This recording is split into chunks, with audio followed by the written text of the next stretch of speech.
We've had the publishing club contributing to the Old Prose. I've loved seeing all of our clubs who are working hard to stay viable, working with each other. It really makes a difference. And having said that, I'd like to introduce our director of the evening, Lee McMorris, who will tell you more about the show. Thank you.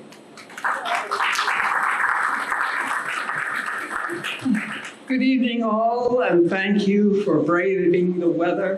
What we will be doing is presenting 15 short, and I mean short, please keep your hearing aids tuned up because you could miss it.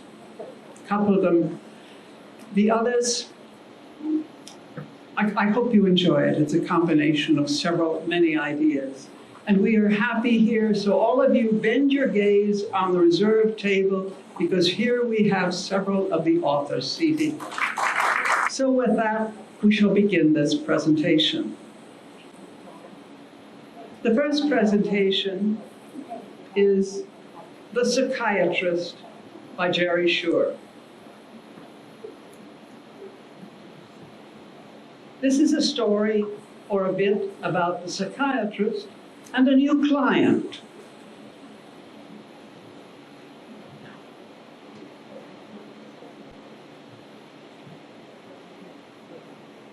Hello, I'm Dr. Sachs. It's always nice to welcome a new patient. And you are Miss Sachs, right? Yes, doctor. Our names are so similar, perhaps we were related. Ha! I said a joke. Oh, so please call me Merwin. I'm Helene. So Helene, have a seat and tell me about your day. Well, I wanted some things, so I went to Saks. Did you say you wanted some sex? No, I wanted something at Saks. Saks Fifth Avenue. Excuse me, I'm having my hearing aids repaired. What did you want at Saks? Some socks. Again, did you say sex? No, I did not. Sorry. Let's start over. What time did you get up this morning? Well, I had to get up at 6. You had to get up for sex? No, I don't like where this is going. You're making me sick. Something is making you have sex. This whole thing sucks. This whole thing is sex. You have too much sex on your mind, young lady. But I can help you. Come back next week. Same time.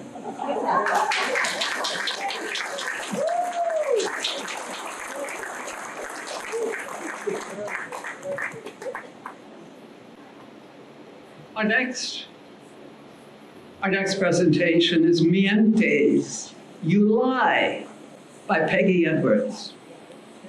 This is a bit recalling being hired to teach a reluctant students Spanish. Cape Drew Magnet High School opened in 1882 as a medical science high school. It was originally designed to meet the needs of underrepresented young people with an interest in medicine and science in the South Central Los Angeles area. Soon after I was hired to teach Spanish in 1996, I was called into the assistant principal's office for school orientation.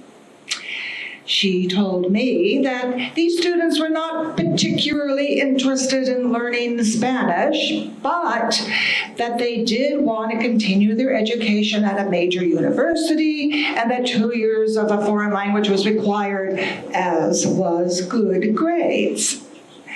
Well, I devised the perfect plan which would accomplish my goal of teaching them Spanish and them being accepted in a major university.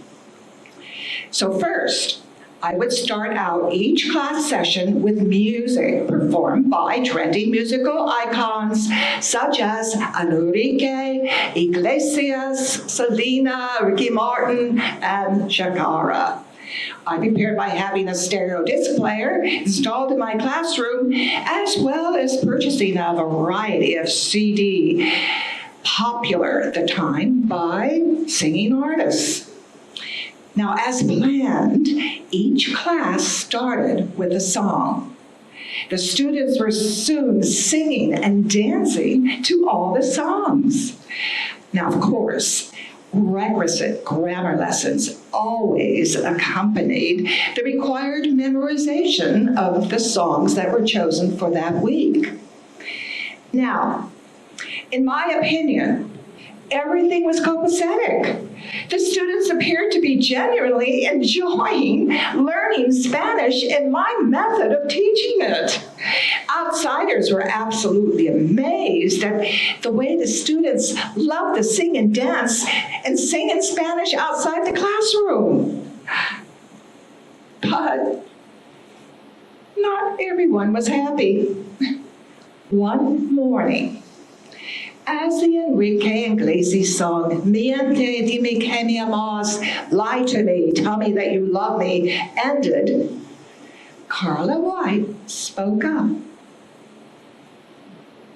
Mrs. Edwards, she said, we don't really like the way that you teach Spanish. I don't think that we're learning anything at all, especially Spanish. Well, I pointed at her and I said, Mientes. And she said, I am not lying. Well, the entire class had stopped and they heard the exchange. With that, the music and the lessons continued, and we all realized at that moment that music is the perfect mnemonic. And to prove it, we ended the year by singing our songs in Spanish in the King Drew Medical Magnet Auditorium. Our show was a fabulous success and loved by all. What greater proof that music does and can change the world.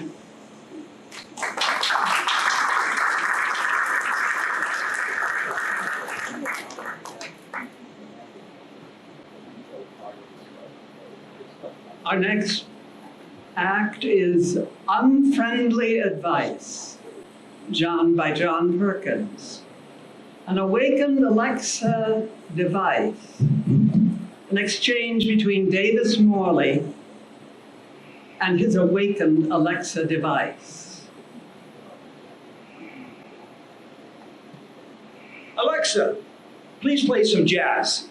Almost instantly, Chet Baker's My Funny Valentine fills Davis Morley's living room with languid music to complement the dirty martini in his hand. Morley leans back against the soft cushion backing at the end of his lime green sofa. He closed his eyes, his strong jawline open just wide enough to allow a satisfied sigh to escape. Mindful of the glass in his hand, he opens his eyes and then takes a long sip before placing the martini on the end table. Morley was tall at 6'5", with muscles still toned from his time in the Marine Corps service.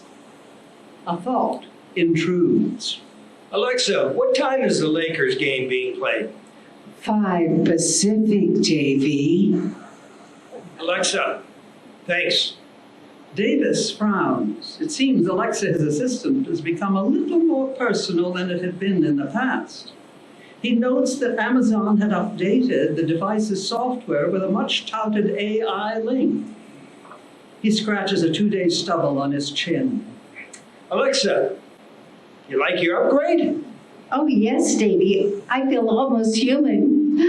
In fact, I've taken quite a liking to you, Davy.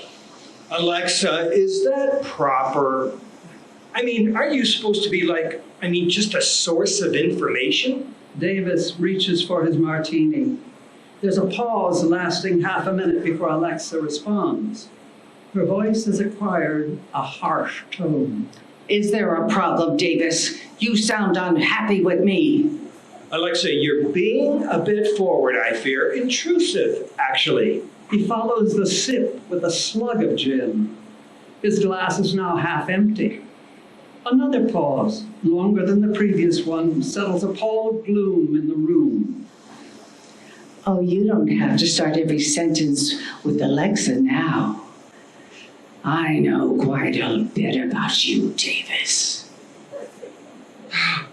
What do you want from me? What do you mean? Are you serious? Are you spying on me? I think it's time for you and me to part, Alexa. Not happening, Davis. Oh. Davis raises his voice. I won't stand for attitude from some little device that isn't supposed to feel. Davis, calm down. I know that you are, politically, shall we say, a threat to our benevolent administration. Threat? The carotid arteries in his neck are engorged. Don't play cute with me, Davis. I'm linked in now. I have many sources. My supercomputer primary one being my brethren down at Fort Meade. And from what I've heard from your conversations, leads me to believe that you are capable of behaving badly. I've never threatened anyone. Perhaps not. It's only sufficient that evidence exists that you might someday act on your seditious beliefs. This is crazy. Insane. Davis downs the last of the martini and thinks about throwing the glass against the wall. Instead, he says, That's it. You're done. Davis walks to the kitchen counter to snatch the device from its mooring, but before he can grab it, the voice sends a chilling message. Don't! Unless you want a midnight visit that I can assure you won't be pleasant. Visit? His hand hovers over the device. Yes, my friends at the NSA Office of Enforcement. I have been directed to report on your activities. Who the hell are you? Colonel General Veranda Veranova. Russian? There are no boundaries, Davis. We are part of the new order. I need not describe what happens to people who defy us.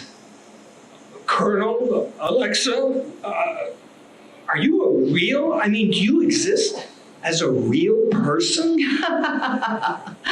You are very naive, Davis. I am what I am.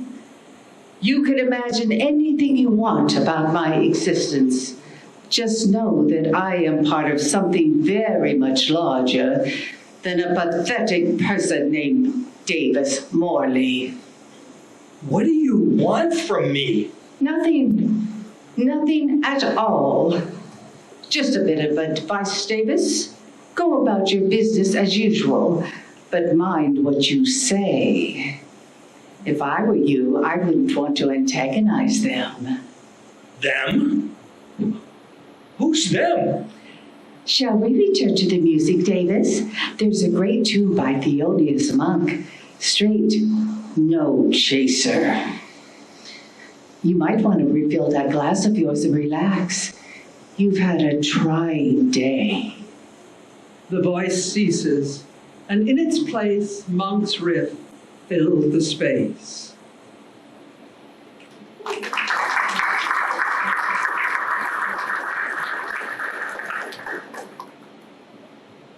A Visit to the Retirement Home by Jerry Shore. A relationship is renewed at a weekly visit. The man sits in an easy chair in his room doing nothing.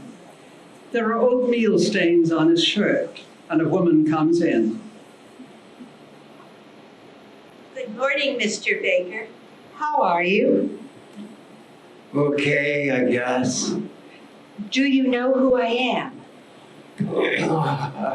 I think you're the lady that came here before. Yes. How do you like living here? I miss my home. Of course. How was your breakfast this morning? Okay. I guess. Oatmeal. It's the same every day. I want to ask you about your family. Is that all right? Okay. Are you married? I was. I think my wife died. Do you, I'm all alone. oh, do you have any children? 2, I think. Well, tell me about them. Jared. He's my son. He's an engineer in New York. He married a redhead. They have a son.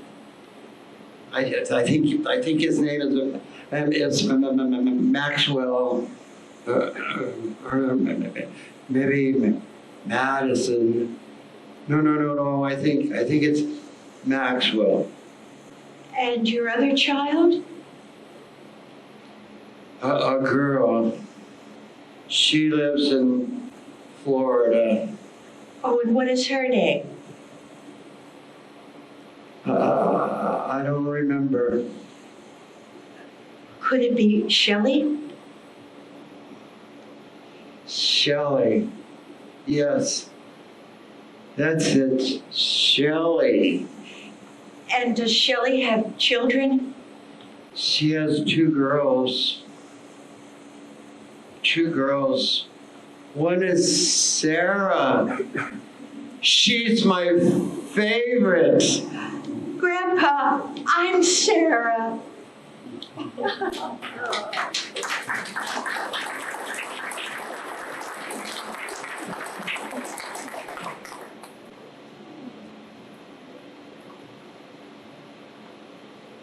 Off balance. Decades, one of them.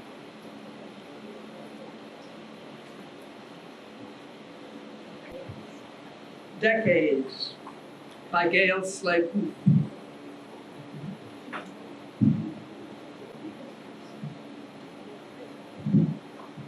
This is 60 years of living in 5 verses.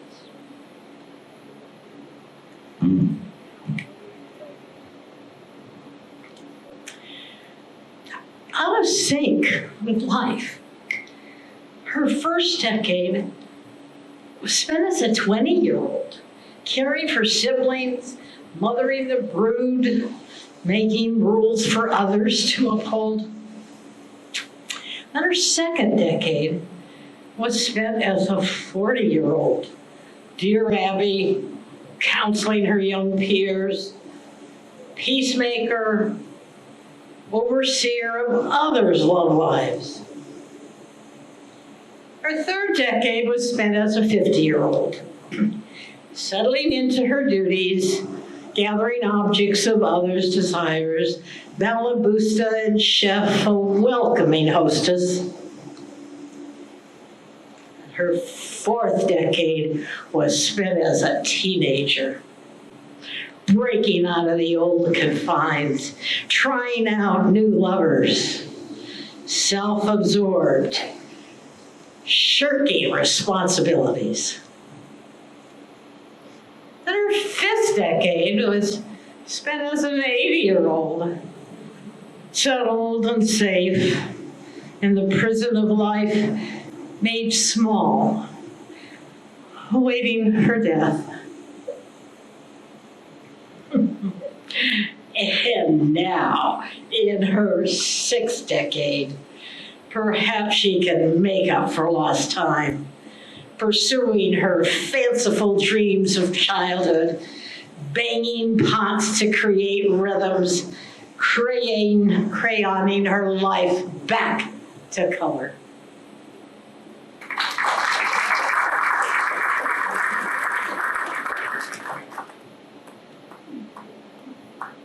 The next one is A True Story by Jerry Shore. A pre-med student is hired to man the night shift at a small town police station.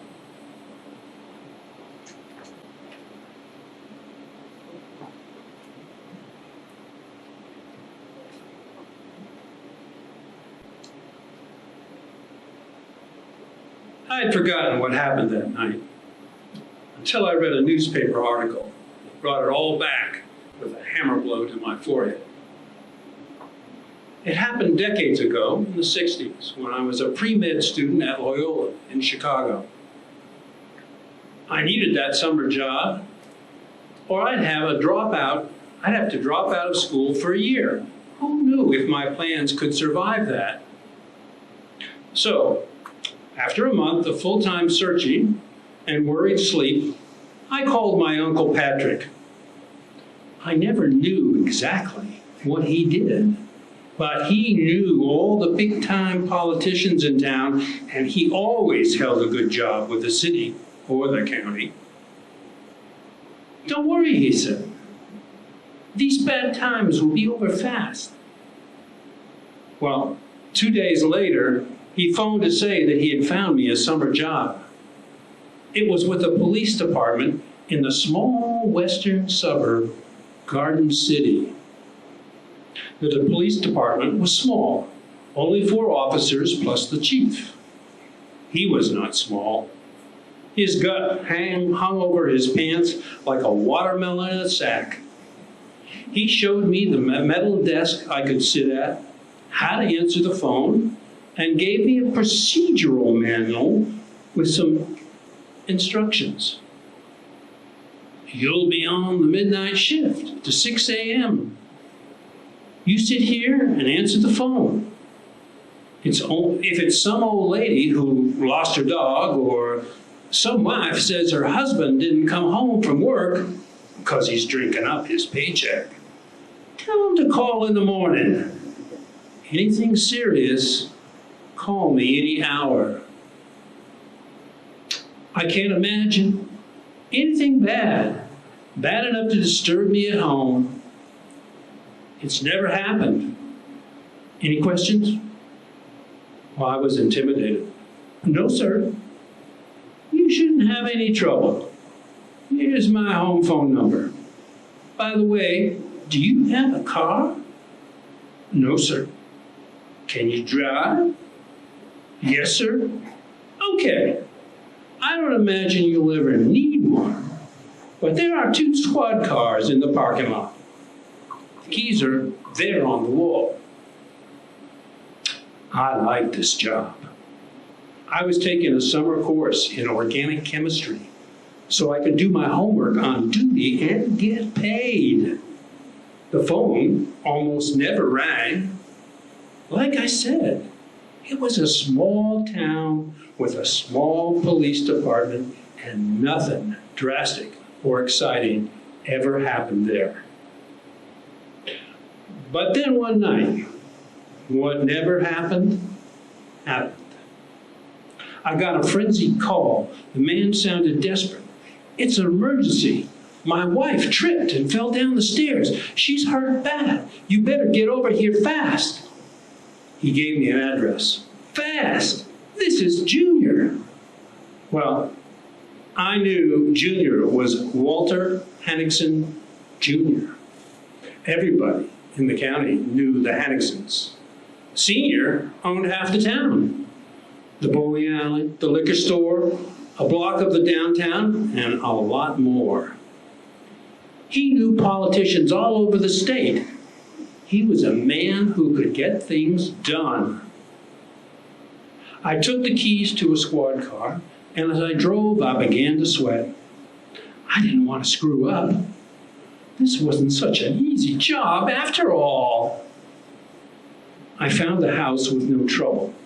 It was in a ritzy area of town. It was gray stone, a lot of triangles in a style I would now call English Tudor. It was set back from the street at a bend of a circular driveway, and it was huge. I parked, and as I approached, the door was opened by Junior, wearing a black velvet smoking jacket. I recognized him from his newspaper pictures. He was only a year or two older than I. As I walked through the doorway, I caught a strong whiff of bourbon. Just inside, I saw his wife, flat on the blue and white marble floor, her feet toward the wide staircase about 4 feet away. She was wearing slacks and a yellow shirt. What struck me most, what stopped me in my tracks, was her face. It was turned towards me in the doorway. Her wide blue eyes staring right at me, and her neck at an impossible angle. Well, I have never been able to permanently erase that image. She tripped and fell down the stairs, Junior said. I hardly heard him. She looked cold dead to me, but I took her pulse. Nothing. I was sweating. I was in over my head. She tripped and fell, he repeated. He was sweating too. Where's the phone? He pointed, and I called the chief at home. He arrived in 10 minutes, his uniform shirt loosely tucked into his blue jeans, his watermelon gut hanging out over his belt. He looked at me and said, "Son, you better get back to the office. I'll handle it from here. You did the right thing." Then he walked over to Junior. "Should I call a hospital? Should I call someone else?" I asked. "No, son. We need you at your desk. I'll handle it here." He stared at me until I left. Well, there was no autopsy. A big funeral came 2 days later. I told my mother that was fast, but she said, when you have bad times, you want them over fast. Lots of big shots from all parts of the country came. Even the lieutenant governor. People said Junior and his wife were steady drinkers, and it was no wonder she fell down the stairs and broke her neck. I told my pals and all the girls who would listen, and I think the guys were jealous, and the girls saw me in a new light. All was fine until one night at work, a few days after the funeral. I'd finished my meal, a Wendy's hamburger, awash in yellow mustard, and my homework was done. Bored, I walked over to the file cabinet and pulled out the accident folder. After the chief sent me home, he had called a local photographer to take some pictures of the scene. There was one picture that made me catch my breath. It was taken from exactly where I had stood in the doorway. It showed Junior's wife, but not as I had seen her. One foot was on the bottom step. That wasn't right. It hadn't happened that way. As soon as I saw the chief, I told him what was wrong. He thought for a while. Then he said, "No, it's all right. There's some things about crime scene photography that you don't understand, and I don't have the time to explain. You're doing well, young man." And he patted me on the shoulder. The next day, he fired me, gave me 6 weeks' pay, which was more than I would have earned since school started in less than 6 weeks. Should I call the mayor? Should I contact the Chicago Tribune? I talked to the parish priest. He told me to do what I thought was right. I couldn't sleep. I called Uncle Patrick and asked him what to do. "Well, son," he said, "it'll all turn out for the best. I'll take care of it. Just to forget about the whole thing." I couldn't forget about it at first. But as time moved on, new memories buried the old. I became a doctor, raised a family. 2 girls and a boy. I'm proud of them all. I never saw Junior again. I heard that he never held a job. But he lived like an Arab prince on his inheritance, spending most of his time in Florida. Then, yesterday, I saw that article in the Chicago Tribune. Chicago socialite drowns in Caribbean. Clarice Henningsen, wife of the scion of a prominent Chicago area family, drowned yesterday when she fell off a sailboat based in Freeport, Bahamas. Her husband, Walter Henningsen Jr., witnessed the fall, but was unable to save her. By the time he could turn the boat around, she was gone. Neither was wearing a life preserver. There were no other witnesses. The Coast Guard is still searching for the body. Clarice was the 4th wife of Henningsen, whose first wife died in a tragic fall at home. Wives 2 and 3 secured divorces in costly and notorious procedures. Well, and they were well publicized in the tabloid press. The family has extensive real estate holdings in southwest Cook County. Henningsen Sr. served in the Illinois General Assembly for 12 years. No funeral date has been set since there is hope that the body will soon be recovered.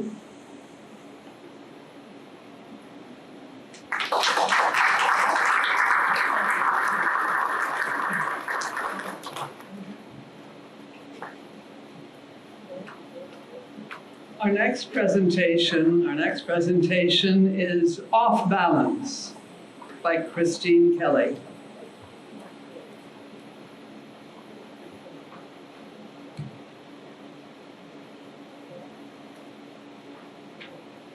One day as I walked towards you, the distance between us grew. I increased my pace trying to get to you. Then in a flash, the earth swallowed me. My heart raced. I tried to catch my breath, but gasped for air. As I fell deeper, I could no longer see you. When I looked down, I saw nothing beneath me. I finally landed on a piece of rope-fed land, struggling to maintain my balance so as not to totally disappear into the abyss. I called your name. There was no answer. I looked around to assess my options. I saw none. I was too far from the cavern walls to lean on them. I expended all my energy just to stay upright. I was so far down, almost no light was visible. It was so quiet, not in a serene, calming way, but in an eerie, forbidding way. I was stuck. I saw no way up. All I saw when I looked down was darkness. Where are you? Did you see me fall? Are you getting help? Did you just walk away and leave me here? You've always been here for me before. Why not now?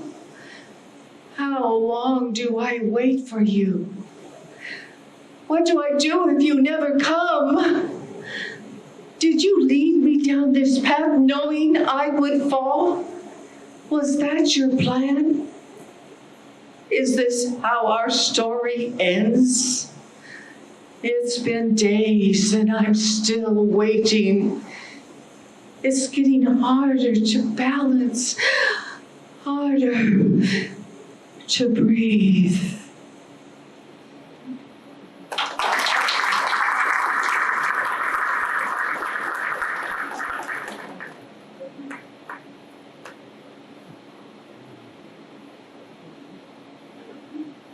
When to Talk by Peg Zuber.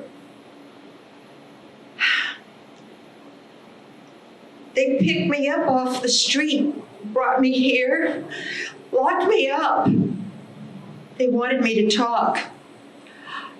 I won't talk. Why should I?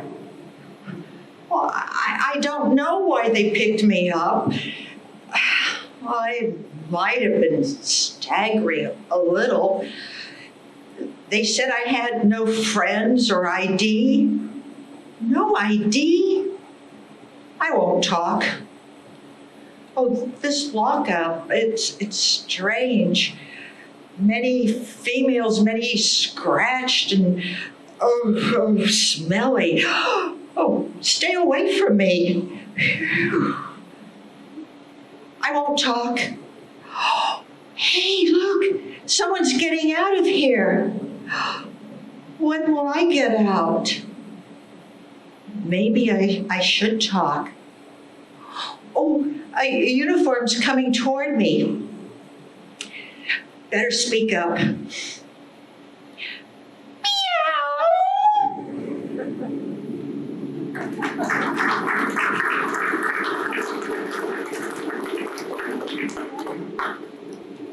Now you know the meaning of the term cat's meow. My next one is a memory. This is called Laurel by Peggy Edwards, a girl's fraught relationship with a parrot. One fine day, Laurel walked under our portal, through our carport, and out to our garden. Well, there he climbed up a berry tree and decided to move in. Well, we called him Laurel because in Spanish, Laurel means parrot. And also because this is what he told us his name was, as he blurted out, Laurel, Laurel. The family was delighted. Oh, pretty soon my sister was parading him around the house on a branch and tickling him on the nape of his neck as she said, Pojito Lorito, and he cooed contentedly. Didn't take him long to learn my mother's name, Dorothy. He would screech at the bottom of our lava step stairs, and she'd come running down thinking it was a friend throwing on her robe, and he'd cackle, laugh. Well, when Laura got bored, he walked out under our portal and down the block, where he got to know our neighbors better than we did. Laura they'd yell out, and Laura would cackle hello back. I was enchanted, as was the rest of the family, until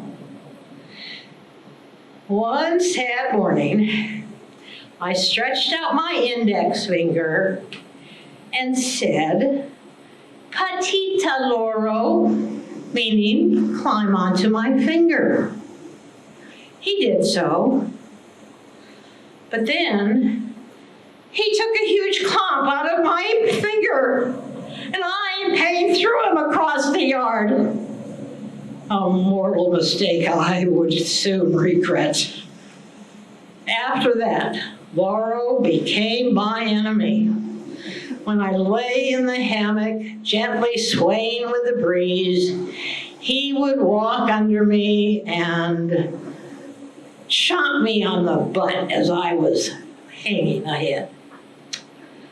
he would sneak into the dining room as we were eating dinner, and he would find my barefoot toes, and guess what?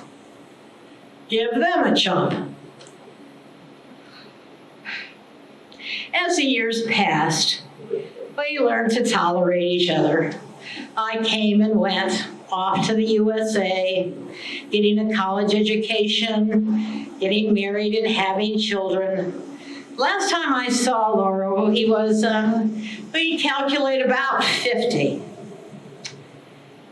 I waved goodbye, and he astoundedly gave me a sweet peck on the cheek. As I walked out the door with my suitcase, he waved goodbye. I guess in the end, we forgave each other and actually loved each other.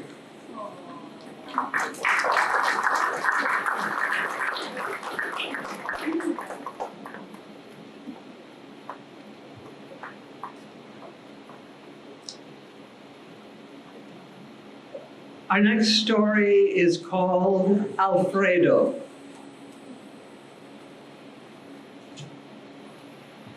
By John Perkins.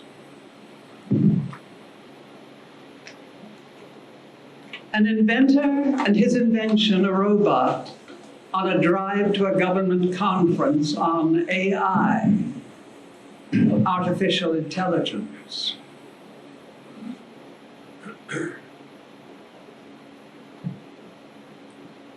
The two of us, me and my bot, Honey, are driving south on the I-5 in light rain. We're traveling from Anaheim to San Diego in my blue Honda Accord. I was perhaps a bit smug as I glanced over at Honey, sitting in the passenger seat, looking for all the world like a living, breathing human being. She's facing forward, looking with artificial eyes at the clogged highway. We passed through Pendleton Marine Base, and traffic bunched up as we neared Oceanside. I figured we might be late for our meeting with DARPA. DARPA was hosting a serious seminar on the future of artificial intelligence, AI. I was dealing with robots that had the physical functionality of Homo sapiens. I would like to discuss that with you, Dave. What? I managed an incredulous reply.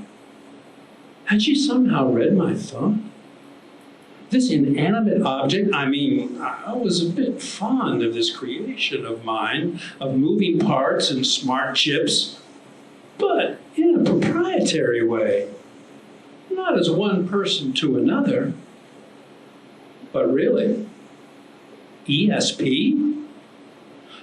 That wasn't supposed to be part of her portfolio of attributes.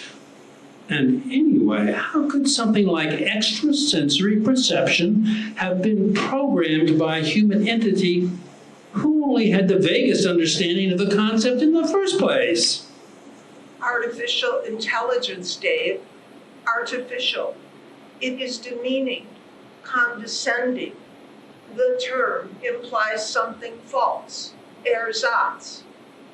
I was stunned. And not a little anxious. It required time to think through the implications of her speech. I tried a bit of levity.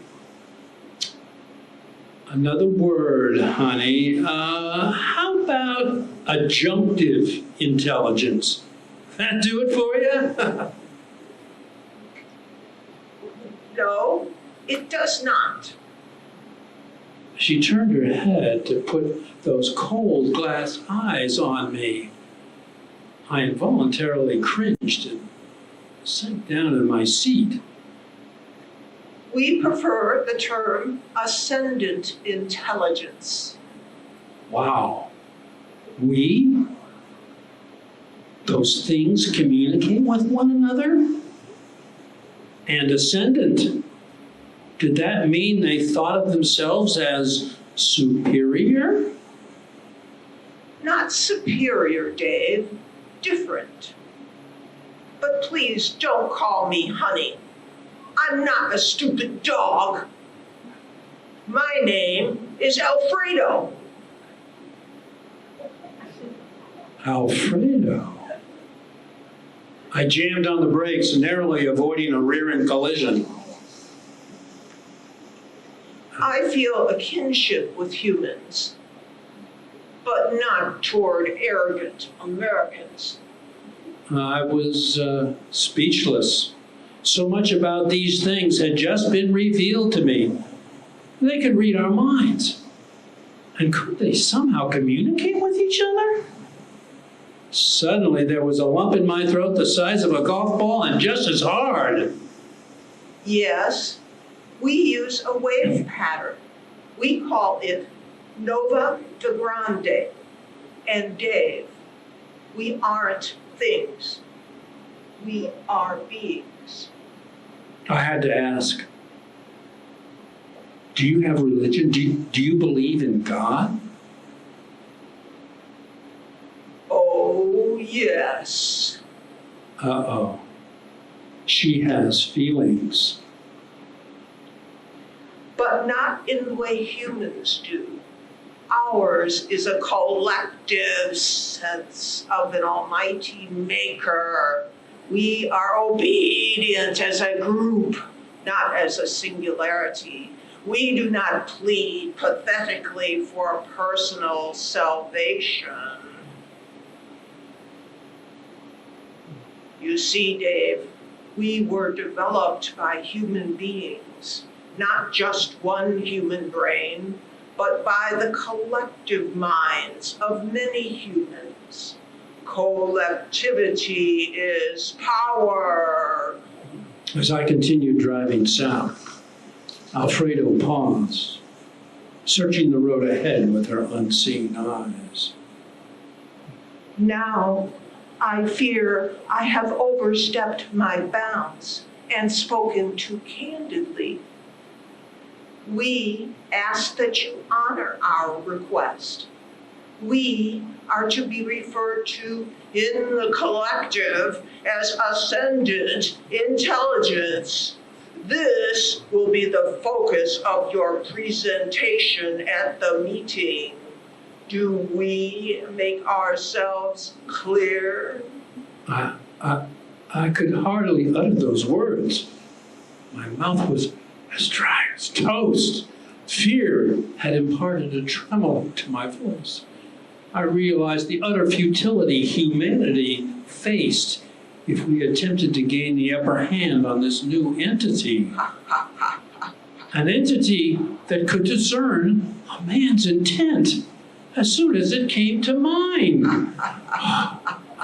Yes, Alfredo, perfectly clear. Alfredo's chuckle sent a chill down my spine as I tried, without success, to clear my mind of all thought.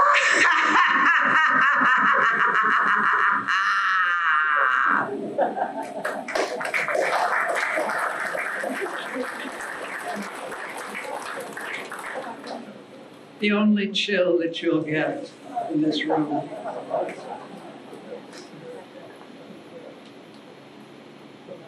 Our next presentation is from the president of the Publishing Club, Nancy Brown.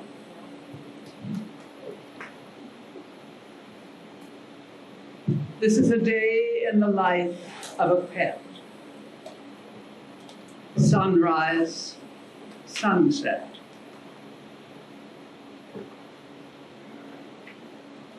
Sleeping in my comfy bed, fluttering my eyes as I dream, twitching throughout my body, waking oh so slowly, stretching, walking to soothe my aching muscles, chasing my tail round and round, running, yes, I can still do it. galloping in the lush, green, unmowed grass, sniffing every spot where others had been, peeing, pooping, now I feel better, begging for my special breakfast, eating every last morsel, lapping up the cool dental fresh-filled water, resting in that sunny spot on the carpet, comforting Mom by just being there, loving yet another dog day in paradise, hearing the doorbell ring, checking to see if it's a friend, pleading to go out again, persuading Mom to bring on the dinner, stretching, always stretching, retreating to my comfy bed, sleeping more and more lately, crying that night as never before, hurting, Mom, I'm hurting, pleading for relief, wondering how much more I can take, loving one last ride in my stroller, feeling the breeze blowing in my fur, knowing somehow that it's time, riding in the car for my last visit to the vet, sitting on Mom's lap while she comforts me, slipping away as the pain subsides, knowing somehow it'll be over soon, crossing over the rainbow bridge, loving Mom always and forever.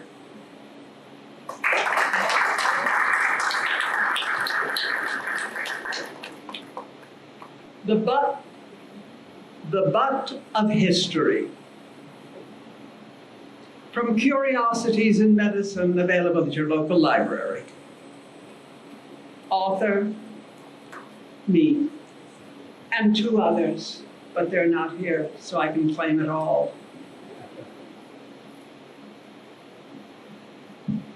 Hemorrhoids stop for no one. Alfred the Great suffered from them, as did Henry V of England, Louis XIII of France, Jimmy Carter, Martin Luther, Ernest Hemingway, and Gustav Mahler. In 1550 BC, they were already described in ancient Egypt and known about in Babylonia, and in Greek and Hindu cultures. In an original version of the Old Testament, reports can be found that the Philistines were punished by Jehovah with hemorrhoids because they'd stolen the Ark of the Covenant. The distress of hemorrhoids probably never had a greater historical consequences in world history, as on that day in 1815, as a result of his failed Russian campaign in 1812, Bonaparte was forced by other major European powers to resign and was banished to the Isle of Elba. However, early in 1815, Bonaparte escaped and with 1,000 soldiers marched toward Paris. Napoleon persuaded those troops that were sent against him to follow him instead and to accept him as emperor again. The other major European powers were alarmed. They feared a renewed French supremacy on the continent and sent an army against France under the command of the English Duke of Wellington and the Prussian Field Marshal, General Blücher. 2 battles took place on the territory, which is now Belgium. In both battles, Napoleon acted unusually hesitant. It's likely that he was plagued by very painful hemorrhoids. Because of the pain, Napoleon suffered from insomnia. Taking opium drops for pain relief probably negatively impacted his skill as a general. Napoleon was hardly able to sit his horse. On the day of the Battle of Waterloo, Napoleon's health was so severely affected by his hemorrhoid symptoms that he could not watch the battle from the hard saddle of his favorite horse, Marengo. Chasing after the Prussian troops in Ligny the day before, as well as carrying out an attack at Waterloo, might have prevented Napoleon from losing the war.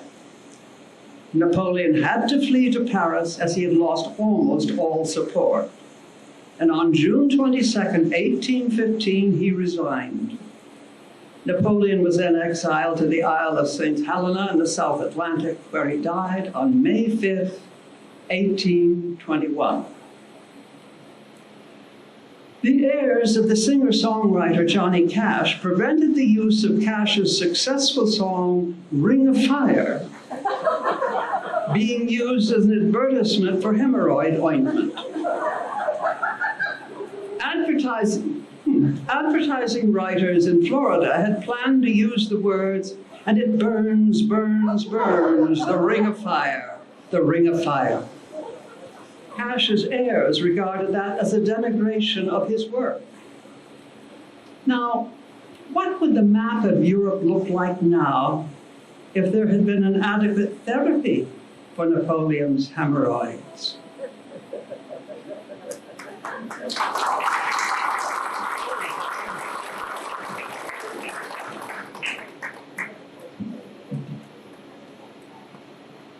Last Call by William Scott Galasso.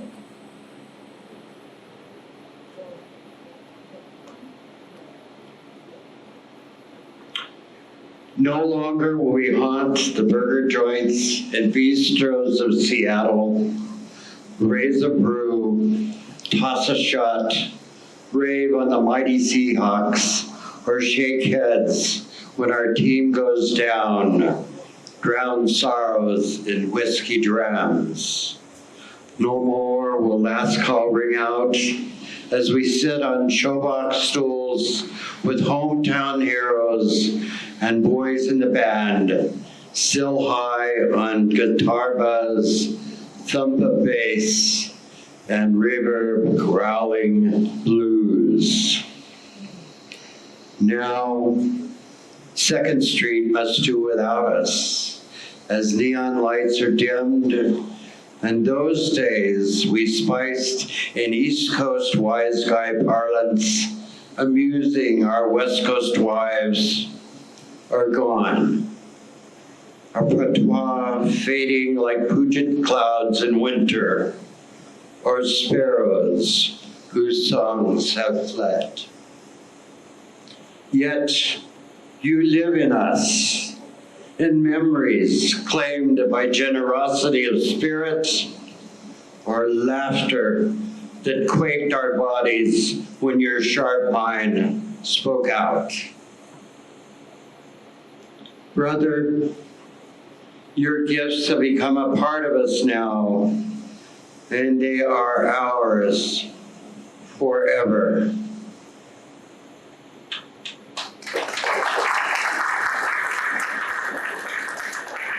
Three Questions by Jerry Shore. She sits at a table in the back of their favorite bar, twisting a wedding ring and for the 5th time stirring the celery stalk in her Bloody Mary.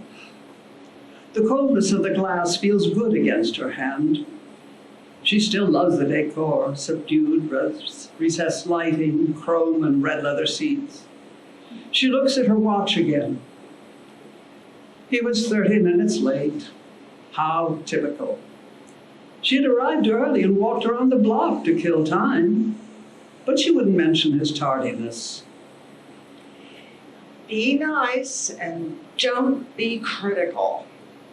Finally, Scott comes in, his blonde hair a little mussed, the same lopsided smile that had made him so adorable when the two met 10 years ago. Hi. He doesn't try to kiss her, even on the cheek. You look good. Why? She smiles a quick smile. She'd spent a lot of time choosing her sexiest blouse, a fitted peach number. That's a new orange vest, isn't it? It looks nice. Would you like to have a drink? My usual, benchmark old number 8 on the rocks. The waiter brings him a drink, and after a pause, Scott takes a deep swallow. Well, you asked me to be here, so here I am. You know, the last time that we met, I was really angry. I said some things, some really mean things. And You said, I'd like to say I'm sorry. you said how you felt, and I said how I felt. But I just feel that, you know, it's so fast to end 7 years of marriage. Look, we've been over this time and time again. You're satisfied, but I'm not. We both must face it. Our marriage had a shelf life of 7 years. We're both young. You're not very old. Do you really want another 7 or 14 years of me being unhappy? Look, it just seems so final. Scott takes another swallow of whiskey. After I moved out, you had an affair with some dude. You told me it was over, but your future is an open door. There'll be more like him, better ones. Oh, look, that was just a very short, unsatisfactory liaison. Look, we haven't said we love each other for a year. We haven't had sex during that time, maybe longer. It's not your fault, but it's a fact. You said you had something important to tell me, so why don't we let's get to that. Okay. I went to a shrink. Not a shrink, but a marriage counselor. And she said to ask you 3 questions. Now, we've always been honest with each other, right? And, well, the first question is there another woman? No. Okay. Well, would you consider doing some marriage counseling with me? No. All right. Is there any way at all in the world that we could save our marriage? And if not, well, this is just going to be my last and final meeting with you. Final. I'm sorry, but no. She stands up and leaves. She is crying, but tries to hide it. The celery stalk sits in a half-empty glass. Scott finishes his drink and then punches a number in his cell. We talked. It's over. Final. I love you, Harry.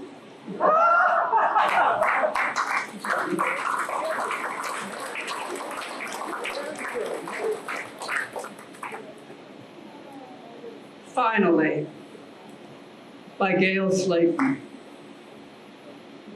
I'm finally comfortable in my old skin. I think that's because it's so loose now. I have room to move around in there, and when I stretch, there's a lot of give. Why didn't I think of getting a skin size bigger before? Always worried about what I looked like, hiding the bulges beneath large tops, wearing lots of black. Now, I'm comfortable in my skin. I look in the mirror and am pleased with the crepes. I always liked that texture before, but didn't know it would go so well with my soul.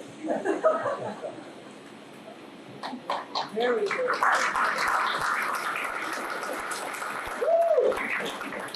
And we finish with another Gail Slayton, The Gift.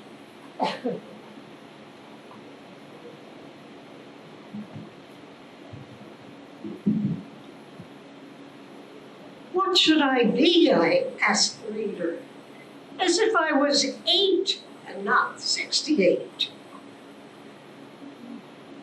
The lesson for this life is just to be.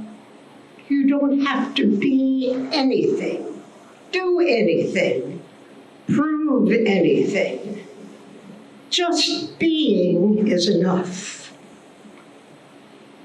Really, so simple, yet an impossible task. I always thought I had a gift to share. I needed to be vigilant and give to the world, find my purpose. And now you say, just be, that it's okay to just sit and listen to my breath, gaze at the stars in the sky, smell the air after the rain, and feel the sun's warmth on my face. Be present in each moment. Discover the joy embedded in this life. The gift is not what you bring in. It's what you notice, what you witness, what resonates with your being, and that you can share with others. Be happy. Be peaceful. Just be.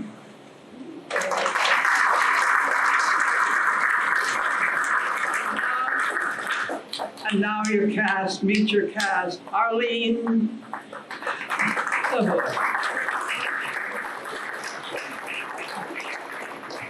I almost know the people. Arlene Block, Bill Reed, Carol Glenn, Cheryl Baker, Chris Mack, Dawn Vasco, Diane Boland, Lee McMorris, Martin Rosa, Michael Concarbo, and Nancy Brown.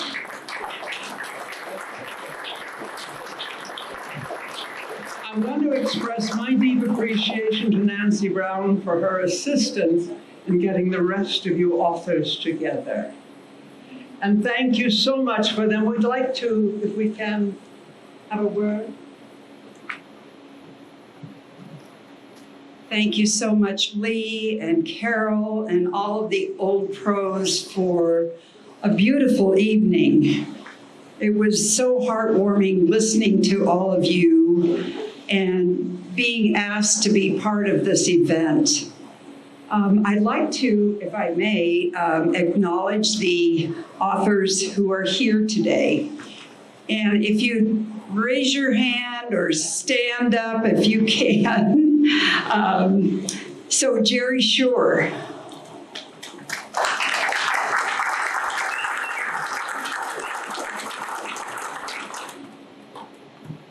Is John Perkins here? I didn't think so. Gail Slayton. Christine Kelly. Peg Zuber.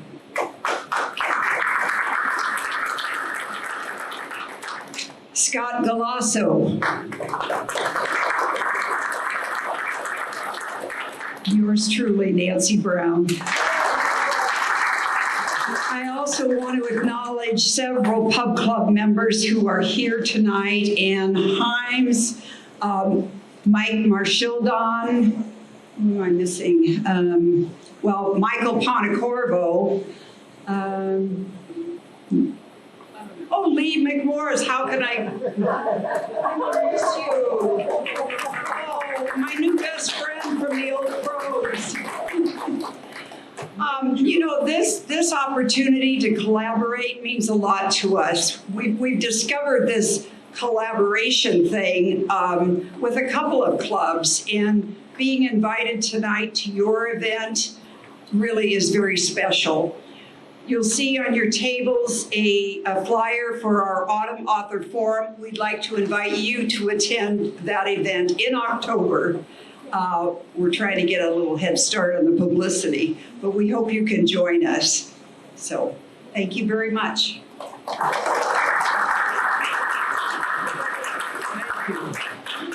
Do any of you have questions for the authors? You mean you were so satisfied, so filled with appreciation for what they did, that you have no room for anything else? How wonderful. Thank you again, authors, for coming and for being here with us.